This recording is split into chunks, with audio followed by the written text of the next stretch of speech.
بسم اللہ الرحمن الرحیم۔ السلام علیکم۔ روزانہ واقعات سننے کے لیے اس چینل کو سبسکرائب کریں۔ حضرت ابو بکر صدیق رضی اللہ عنہ کے بارے میں نبی اکرم صلی اللہ علیہ وسلم فرمایا کرتے تھے، میں نے جسے بھی اسلام کی دعوت دی اس نے کچھ نہ کچھ سوچ و بچار اور کس قدر وقفے کے بعد اسلام قبول کیا، سوائے ابو بکر کے وہ بغیر ہچکچاہٹ کے فوراً مسلمان ہو گئے۔ ابو بکر سب سے بہتر رائے دینے والے ہیں۔ میرے پاس حضرت جبرائیل علیہ السلام آئے اور انہوں نے کہا کہ اللہ تعالیٰ آپ کو حکم دیتا ہے اپنے معاملات میں ابو بکر سے مشورہ کیا کریں۔ نبی کریم صلی اللہ علیہ وسلم کے لیے حضرت ابو بکر صدیق رضی اللہ عنہ وزیر کے درجے پر تھے۔ آپ صلی اللہ علیہ وسلم ہر معاملے میں ان سے مشورہ لیا کرتے تھے۔ ایک حدیث میں آتا ہے، نبی اکرم صلی اللہ علیہ وسلم فرماتے ہیں، اللہ تعالیٰ نے میری مدد کے لیے 4 وزیر مقرر فرمائے ہیں، ان میں سے 2 آسمان والوں میں سے ہیں، یعنی حضرت جبرائیل علیہ السلام اور حضرت میکائیل علیہ السلام، اور 2 زمین والوں میں سے ہیں، ایک حضرت ابو بکر صدیق رضی اللہ عنہ اور دوسرے حضرت عمر فاروق رضی اللہ عنہ۔ اسلام لانے سے پہلے حضرت ابو بکر صدیق رضی اللہ عنہ نے ایک خواب دیکھا تھا۔ خواب میں آپ رضی اللہ عنہ نے دیکھا کہ چاند مکہ میں اتر آیا اور اس کا ایک ایک حصہ مکہ کے ہر گھر میں داخل ہو گیا ہے، اور پھر سارے کا سارا ابو بکر صدیق رضی اللہ عنہ کی گود میں آ گیا ہے۔ آپ نے یہ خواب ایک عیسائی عالم کو سنایا۔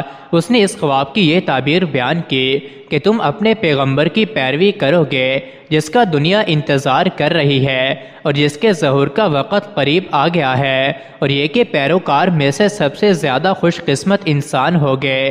ایک روایت کے مطابق عالم نے کہا تھا، اگر تم اپنا خواب بیان کرنے میں سچے ہو تو بہت جلد تمہارے گاؤں میں سے ایک نبی ظاہر ہوں گے، تم اس نبی کی زندگی میں اس کے وزیر بنو گے اور ان کی وفات کے بعد ان کے خلیفہ ہوگے۔ کچھ عرصے کے بعد حضرت ابو بکر صدیق رضی اللہ عنہ کو یمن جانے کا اتفاق ہوا تھا۔ یمن میں ایک بوڑھے عالم کے گھر ٹھہرے، اس نے آسمانی کتابیں پڑھ رکھی تھیں۔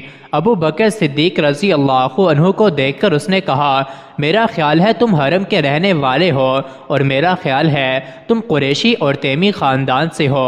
ابو بکر صدیق رضی اللہ عنہ نے جواب میں فرمایا، ہاں تم نے بالکل ٹھیک کہا۔ اب اس نے کہا، میں تم سے ایک بات اور کہتا ہوں، تم ذرا اپنا پیٹ پر سے کپڑا ہٹا کر دکھاؤ۔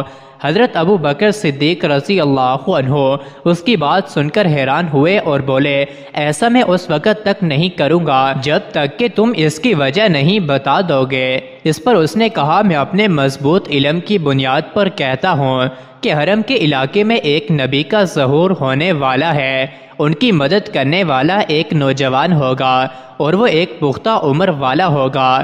جہاں تک نوجوان کا تعلق ہے وہ مشکلات میں کود جانے والا ہوگا۔